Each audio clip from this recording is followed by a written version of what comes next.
Welcome to the Connor's Corner segment of Ask the Lawyer. I saw a movie advertised on Fox News the other day, Bitter Harvest, and it's about Ukraine, 1930s. And I'm very proud to have on the director of that film, George Mendeluk. How are you doing today, sir? I'm doing great. Thank you for having me on. Bitter Harvest, what's the movie about? Well, basically, it's a historical romantic movie about two lovers set in the 1930s, and we see one of the darkest secrets that the communist regime, or really in the world, has basically seen, which is the genocide and the man-made famine implemented by Stalin to basically create and subjugate the Ukrainian people into collectivizing their farms.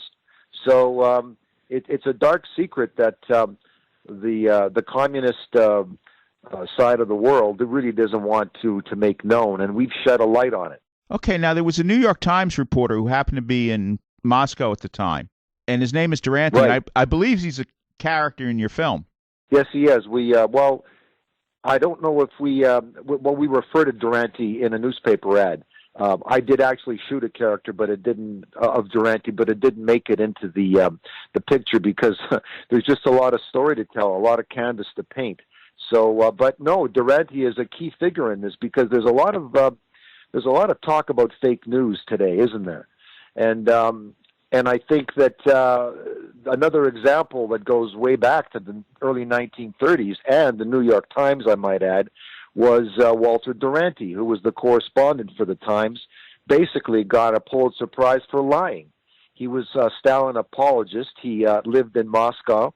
He was an alcoholic, a whoremonger, basically, and he wrote euphemistic log lines like it's not famine, but it's bad weather. It's poor farming practices. It's malnutrition, when really it was a horrific, totally inhumane starvation of 4 to 7 million Ukrainians, a third of whom were children, in order to basically convert which was a free society in terms of farming into collectivization. You could get shot literally or killed for taking a carrot out of your garden and feeding it to your children, because that carrot belonged to the state. I mean, that's incredible. Sometimes just and the magnitude of the number of people that died. What was it, like something like 25,000 people a day? Yes, 25,000 people a day. But you see, the true numbers are very difficult to calculate because of three reasons. We mentioned fake news. The other gentleman that actually wrote against Duranty's commentary was a gentleman called Gareth Jones. He was a Welshman, and he wrote for The Guardian, for many other papers as well. And he actually hitchhiked through Ukraine at the time, slept with the villagers on the floor, and he reported that it was a raging famine, quote unquote. Mysteriously died, was killed by bandits a few years later. Not a coincidence, I don't think. And yes, it is a dark secret that the film sheds a light on. And the other thing was the Iron Curtain. The Iron Curtain created a secrecy. Not a lot of information or travel was happening, if you recall, before the fall of the Soviet Union. And then the third thing was terror. The Ukrainians were absolutely cowed by these terrorist tactics, that in terms of speaking about it. So when the curtain came up and the Soviet Union fell, this slowly began to emerge. But a lot needs to be told, and thank goodness the film has been sold to 45 countries. And I read yesterday that Portugal actually has accepted the reality that it was an actual man-made genocide. Yeah, well, part of the problem is a lot of people who grew up in the Soviet Union, whether it was Ukraine, even in Ukraine, they weren't taught this. It was not in their history books. Of course not.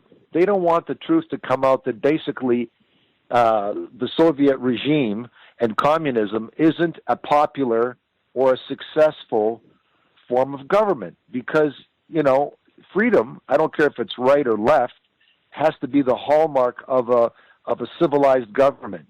People should be able to choose the government they want and not be terrorized or mass murdered in order to being forced to accept it. And I don't care if it's right wing or left wing. I mean, it amounts to the same hill of beans as far as I'm concerned. Hitler was actually an amateur when it came to genocide. The horrible thing that happened to the Jews in the concentration camps was only part of what Stalin did in terms of sending people off to Siberia, and also, like I mentioned to you, the forced famine, and also shooting people in mass graves. This guy was a monster, and and amazingly, he enjoys a 45% favorable rating in the Soviet Union right now, and Putin, who worships this mass murderer, has a 85% rating favorability. So the truth has to come out, because, like Carl Jung said, what is revealed is healed, and what you resist persists. So we've got to make this. We have to expose this and acknowledge it for what it is, and move forward. George, what's your background? I'm Ukrainian. My mother survived the Holodomor.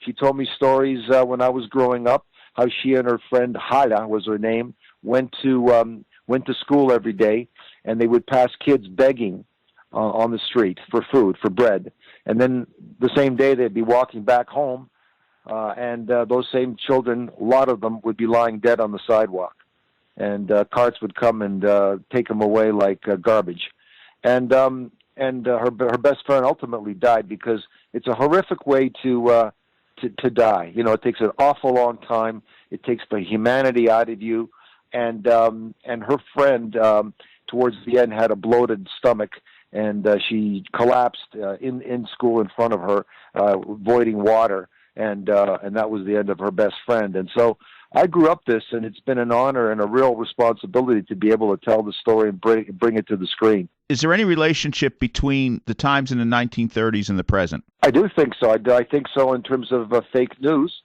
and I thought, the Pulitzer Prize folks have not pulled the prize from Duranty, and although the Times has acknowledged that Duranty basically created false reportage, they haven't basically acknowledged the Holodomor as a crime against humanity. And so the media played a big part then and plays a big part now, and that's just one example. And I think people don't understand and aren't educated in terms of the whole mission of what communism really entails, and that's basically to make it a worldwide phenomenon. And when we were filming, the war broke out, and I said this is just the beginning, and now we see Russian influence expanding all over the world. And we have to be vigilant.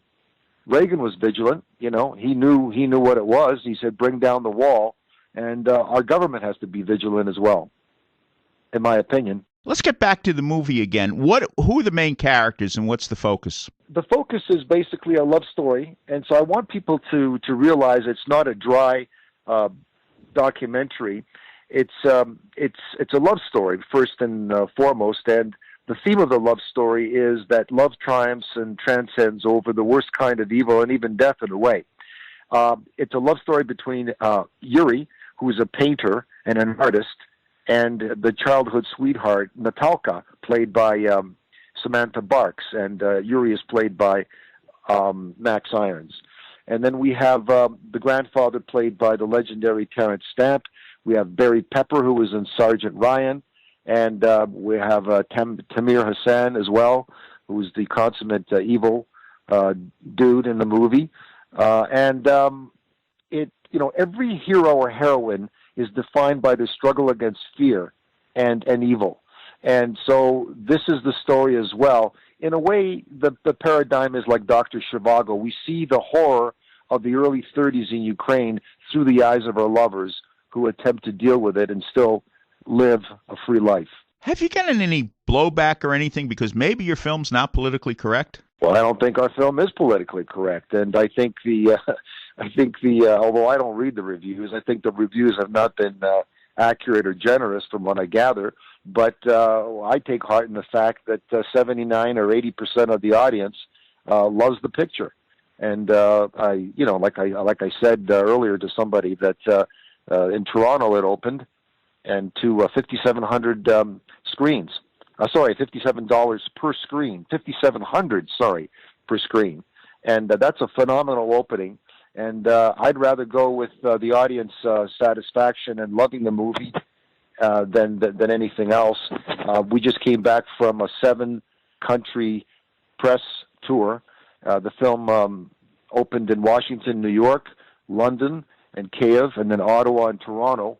And like I said before, it's open to it's been sold to 45 different countries around the world.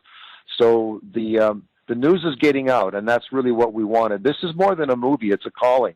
It's a calling to draw parallels between what happened in 1933 and today and shine a light on one of the darkest secrets of the communist regime. Okay, well, thank you for doing that. I mean, I know it's personal for you, but there are people who love freedom and who respect and honor what the Ukrainians went through all these years. So we can't thank you enough for doing that, and we hope the film does well. The name of the film is Bitter Harvest. Go see it as soon as you can. Yeah, thank you very much. I really appreciate being on your show. And yes, it's all about freedom. Thank you.